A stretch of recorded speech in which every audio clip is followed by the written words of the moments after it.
തലസ്ഥാനത്ത് കുപ്രസിദ്ധ ഗുണ്ട പുത്തൻപാലം രാജേഷ് പോലീസിന്റെ പിടിയിൽ. കാപ്പ ചുമത്തിയാണ് ഇയാളെ കരുതൽ തടങ്കലിലാക്കിയത്. ഓപ്പറേഷൻ ഡാർഖണ്ഡിന്റെ ഭാഗമായി സിറ്റി ഡെപ്യൂട്ടി പോലീസ് കമ്മീഷണറുടെ നിർദ്ദേശപ്രകാരം ശ്രീകാര്യം പോലീസാണ് പ്രതിയെ പിടികൂടിയത്.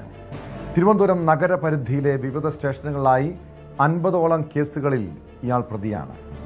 വി അരുൺ ചേരുന്നുണ്ട് വിവരങ്ങളുമായി. അരുൺ, ഈ അടുത്ത കാലത്താണ്, അതായത് ഏതാനും ദിവസങ്ങൾക്ക് മുൻപാണ് കേരളത്തെ നടുക്കിയ കൊല്ലം കരുനാഗപ്പള്ളിയിലെ അലുവാതുലിൻ്റെ കൊലപാതകം അരങ്ങേറിയത്. അതും ഗുണ്ടാ കുടിപ്പകയെ തുടർന്ന്.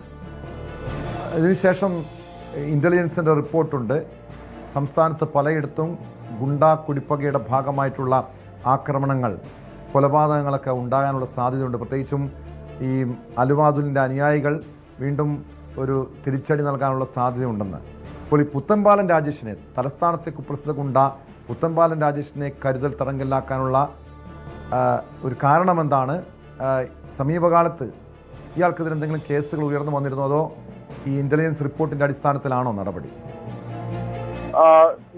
തെരഞ്ഞെടുപ്പുമായി ബന്ധപ്പെട്ട് കഴിഞ്ഞ കുറെ ആഴ്ചകളായി പോലീസിന്റെ വലിയ പരിശോധന നടക്കുന്നുണ്ട്. ഈ പ്രധാനപ്പെട്ട ക്രിമിനലുകളെ എല്ലാം ഓരോ സ്റ്റേഷൻ പരിധിയിലും അത്തരം ആളുകളെ കസ്റ്റഡി എടുക്കാൻ നിർദ്ദേശം നൽകിയിരുന്നു. കഴിഞ്ഞ മാസവും പുത്തൻപാലം രാജേഷിനെതിരെ ഒരു കേസുണ്ടായി. തിരുവനന്തപുരത്ത് ഒരു കരിക്ക് കച്ചവടം നടത്തുകയായിരുന്ന സ്ത്രീയെയും മകനെയും മർദ്ദിച്ചു എന്നായിരുന്നു പരാതി. അവരിൽ നിന്ന് ഗുണ്ടാപ്പിരിവ് നൽകാത്തതിനെ തുടർന്ന് മർദ്ദിച്ചു എന്നാൽ അവരുടെ പരാതി പോലീസിന് നൽകിയ പരാതി. അതിന്റെ അടിസ്ഥാനത്തിലാണ് രാജേഷിനെതിരെ കേസെടുത്തത്. അതോടുകൂടിയാണ് കപ്പ ചുമത്താൻ തീരുമാനമെടുത്തത്. നേരത്തെയും നമുക്കറിയാം, പ്രമാദമായ നിരവധി കൊലപാതക കേസുകളിലടക്കം പ്രതിയാണ് പുത്തൻപാലം രാജേഷ്. അത്തരം ആളുകളെ പരിശോധനയുടെ ഭാഗമായാണ് രാജേഷിന്റെ മറ്റു കേസുകളും പരിശോധിച്ചത്. അപ്പോഴാണ് ഈ ഒരു കേസിൽ പെൻഡിംഗ് കാണുകയും ഇയാൾ ഒടുവിൽ പോവുകയും ചെയ്തത്. തുടർന്ന് ലുക്കൌട്ട് നോട്ടീസ് കഴിഞ്ഞ ദിവസം പുത്തൻപാലം രാജേഷിനെ പോലീസ് പുറത്തിറക്കിയിരുന്നു. 50ഓളം ക്രിമിനൽ കേസുകളിൽ പ്രതിയാണ്. അങ്ങനെ പ്രതിയായിട്ടുള്ള ആളുകൾ പിന്നീട് കേസ് ഉൾപ്പെട്ട കാപ്പ നിയമപ്രകാരം തടവിലാക്കാൻ നേരത്തെ തീരുമാനമുള്ളതാണ്. 2026 വീണ്ടും ചില കേസുകളിൽ ഇയാൾ ഉൾപ്പെട്ടു. ഞാൻ നേരത്തെ സൂചിപ്പിച്ച ഈ കരിക്ക് കച്ചവടക്കാരിയെ മകനെയും ആക്രമിച്ചടക്കമുള്ള കേസുകൾ ഇയാൾക്കെതിരെ ഉണ്ടായി. തുടർന്നാണ് 16-ാം തീയതി രാജേഷിനെതിരെ കാപ്പ നിയമപ്രകാരം അറസ്റ്റ് ചെയ്ത് കരുതൽ തടങ്കലിൽ പാർപ്പിക്കാനുള്ള ഉത്തരവ് വന്നു. അന്ന് മുതൽ ഇയാൾ ഒളിവിൽ പോയിരുന്നു. തുടർന്നാണ് ലുക്കൌട്ട് നോട്ടീസ് കഴിഞ്ഞ ദിവസം പുറത്തിറക്കിയത്. അതിനെ തുടർന്ന് അന്വേഷണത്തിലാണ് രാജേഷ് ഇന്നലെ പോലീസിന്റെ കസ്റ്റഡിയിലായത്. തുടർന്ന് ഇയാളെ ജയിലിൽ അടയ്ക്കുകയായിരുന്നു. ഇതുമായി ബന്ധപ്പെട്ട ഇത്തരം കേസിൽപ്പെട്ട പ്രതികൾക്ക് വേണ്ടി വരും ദിവസങ്ങളിലും പരിശോധനയും നടപടികളും കർശനമാക്കാനാണ് പോലീസിന്റെ തീരുമാനം. തെരഞ്ഞെടുപ്പ് സമയം ആയതുകൊണ്ട് കൂടി തന്നെ ഇതിൽ കൂടുതൽ രാഷ്ട്രീയ ബന്ധമുള്ള ആളുകളും ഈ ഗുണ്ടാ സംഘങ്ങൾക്കിടയിലുണ്ട്. പുത്തൻപാലം രാജേഷ് നേരത്തെ തലസ്ഥാനത്തെ വിറപ്പിച്ച ഗുണ്ടയായിരുന്നു. പക്ഷേ കഴിഞ്ഞ കുറേ നാൾ അത്ര വലിയ കേസുകളൊന്നും ഇയാൾക്കെതിരെ ഇല്ല. പക്ഷേ ഇനിയും ഈ തെരഞ്ഞെടുപ്പ് കാലത്ത് ഇവർ വീണ്ടും ഈ ഗുണ്ടാ സംഘങ്ങളൊന്നും പൂർണ്ണമായും ഇല്ലാതായി എന്നല്ല പോലീസ് കരുതുന്നത്. പകരം മറ്റു ചില രംഗങ്ങളിലേക്ക് തിരിഞ്ഞു. റിയൽ എസ്റ്റേറ്റ് അടക്കമുള്ള പണമിടപാടക്കമുള്ള, അതായത് അരുൺ, ഈ ഗുണ്ടകളെ അമർച്ച ചെയ്യാൻ വേണ്ടി പോലീസ് ശക്തമായ നടപടികൾ സ്വീകരിക്കുന്നുണ്ട്. ഓപ്പറേഷൻ ഡാർഖണ്ഡിന്റെ ഭാഗമായി ഏകദേശം 188ഓളം പേരെ അറസ്റ്റ് ചെയ്തു എന്നാണ് ലഭ്യമാകുന്ന വിവരം. അങ്ങനെയെങ്കിൽ വരും ദിവസങ്ങളിലും കൂടുതൽ നടപടികൾ, പരിശോധനകൾ, അറസ്റ്റ് ഉണ്ടാകുമോ? തീർച്ചയായിട്ടും ആ പരിശോധന നടക്കുകയാണ്.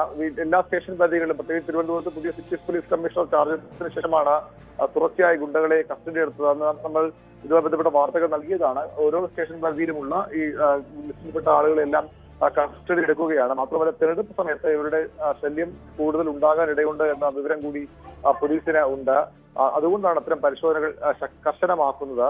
ഈ ഗുണ്ടകൾ പലപ്പോഴും ഇപ്പോൾ നേരത്തെ ഉള്ളതുപോലെ തിരുവനന്തപുരത്ത് ഒരു കാലത്ത് ആക്കുളം ബൈപ്പാസ് കേന്ദ്രീകരിച്ചൊക്കെ ഗുണ്ടകളുടെ വലിയ പ്രവർത്തനമുണ്ട്. പക്ഷെ ഇപ്പോൾ അത്ര പരസ്യമായി ഈ നേരത്തെ ഉള്ളതുപോലുള്ള ഈ കൊട്ടേഷൻ പ്രവർത്തനങ്ങൾ മാത്രമല്ല ഈ സംഘങ്ങൾ ഉള്ളത്.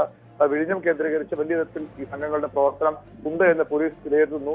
വലിയ സാമ്പത്തിക ഇടപാടുകളും റിയൽ എസ്റ്റേറ്റ് ഇടപാടുകളുമാണ് ഇവരുടെ പ്രധാനപ്പെട്ട വരുമാന മാർഗം. പലയിടത്തും ബിനാമികളായും മധ്യസ്ഥരുമായും ഒക്കെ ഈ സംഘങ്ങൾ പ്രത്യക്ഷപ്പെടാറുണ്ട്. ആ സാഹചര്യങ്ങളിൽ കൂടിയാണ് പോലീസ് ഇപ്പോൾ പരിശോധന ശക്തമാക്കുന്നത്. തെരഞ്ഞെടുപ്പ് കാലത്ത് രാഷ്ട്രീയ പാർട്ടികൾക്ക് വേണ്ടി ഇവരുടെ വലിയ രീതിയിലുള്ള പ്രവർത്തനം ഉണ്ടാകാറുണ്ട്. അതുകൂടി കണക്കിലെടുത്തുകൊണ്ടാണ് തലസ്ഥാനത്ത് പൊതുവിൽ ഗുണ്ടകൾക്കെതിരെയുള്ള ഈ പരിശോധന ശക്തമാക്കുന്നത്. അതിനിടയിലാണ് രാജേഷിനെ പോലെ നേരത്തെ ഓംപ്രകാശ് അടക്കമുള്ളവരെയും ഗുണ്ടാ നിയമപ്രകാരം പോലീസ് കരുതൽ തടങ്കലിലാക്കിയിട്ടുണ്ട്. അത്തരത്തിൽ സുപ്രസിദ്ധ ഗുണ്ടകളെല്ലാം ആ രീതിയിൽ പരിശോധനകളിലൂടെ കരുതൽ തടങ്കലിൽ പാർപ്പിക്കാനാണ് പോലീസിന്റെ തീരുമാനം.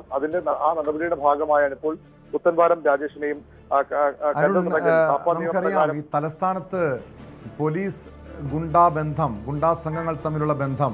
നേരത്തെ ഈ പുത്തൻപാലൻ രാജേഷ് ജയിലിൽ കിടന്നപ്പോൾ ജയിലിൽ ഒരു VIP പരിഗണന വരെയും കൊടുത്തതാണ്, ഫോൺ ഉപയോഗിക്കാൻ വരെ അവസരം കൊടുത്തതാണ്. അതിൻ്റെ പേരിൽ പോലീസ് ഉദ്യോഗസ്ഥർക്കെതിരെ അന്വേഷണം വരെ ഉണ്ടായതാണ്. ഇയാളെ അറസ്റ്റ് ചെയ്താലും കരുതൽ തടങ്കലിൽ വെച്ചാലും ഈ ജയിലിലൊക്കെ ഒരു സുഖ സൗകര്യങ്ങളല്ലേ ഉണ്ടാവുക.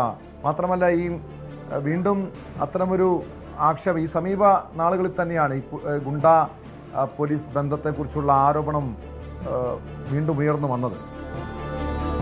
തീർച്ചയായിട്ടും ഈ ഏതാണ്ട് 20 വർഷത്തോളമായി തലസ്ഥാനത്തെ പ്രധാനപ്പെട്ട ഗുണ്ടകളിൽ ഒരാളാണ് പുത്തൻപാലം രാജേഷ്. അതുകൊണ്ട് തന്നെ ആ രീതിയിലുള്ള സാമ്പത്തിക വളർച്ചയും അതുപോലെ പോലീസിലും രാഷ്ട്രീയത്തിലും ഒക്കെ വലിയ ബന്ധങ്ങളുമുള്ള ആൾ കൂടി ആണ് രാജേഷ്. അദ്ദേഹത്തെ ജയിലിലും ഇവർക്ക് അനർഹമായ പല സൗകര്യങ്ങൾ ലഭിക്കുന്നുവെന്ന റിപ്പോർട്ടുകൾ നേരത്തെ പുറത്തു വന്നതാണ്. സംസ്ഥാനത്തെ പോലീസും ഗുണ്ടാ സംഘങ്ങളും തമ്മിലുള്ള വിശുദ്ധ ബന്ധത്തെക്കുറിച്ച് വാർത്തകൾ വന്നിട്ടുള്ളതാണ്. പലപ്പോഴും ഇവർ ഏതെങ്കിലും കുറ്റകൃത്യത്തിൽ ഉൾപ്പെട്ടാൽ അവർക്ക് ഒളിവിൽ പോകാനും പിന്നീട് ജാമ്യത്തിൽ വരാനുമുള്ള സൗകര്യം പോലീസിന്റെ ഭാഗത്ത് തന്നെ ചെയ്തു കൊടുക്കുന്നതുമായി ബന്ധപ്പെട്ട റിപ്പോർട്ടുകൾ, ഇന്റലിജൻസ് റിപ്പോർട്ടുകൾ, സ്പെഷ്യൽ ബ്രാഞ്ച് റിപ്പോർട്ടുകളൊക്കെ ഉണ്ടായിരുന്നതാണ്. അത്തരത്തിലുള്ള സംഘങ്ങൾ സ്വാഭാവികമായി ഇവരെ പോലുള്ള ആളുകൾ ആ സംഘങ്ങളിലുള്ളപ്പോൾ അത്തരം സഹായങ്ങൾ കൂടി അവർക്ക് പോലീസിൽ നിന്നും മറ്റും ലഭിക്കുന്നുമുണ്ട്. ഏതായാലും ഇപ്പോൾ ഈ തെരഞ്ഞെടുപ്പുമായി ബന്ധപ്പെട്ട കൂടുതൽ പരിശോധനകൾ കർശനമാക്കുകയും ഇത്തരം സംഘങ്ങളെല്ലാം അമർച്ച ചെയ്യാനുമാണ് പോലീസിന്റെ തീരുമാനം. രാജേഷിന്റെ അറസ്റ്റ് കസ്റ്റഡി എടുത്തും അതിന്റെ ഭാഗമെന്ന് വേണം കരുതാൻ.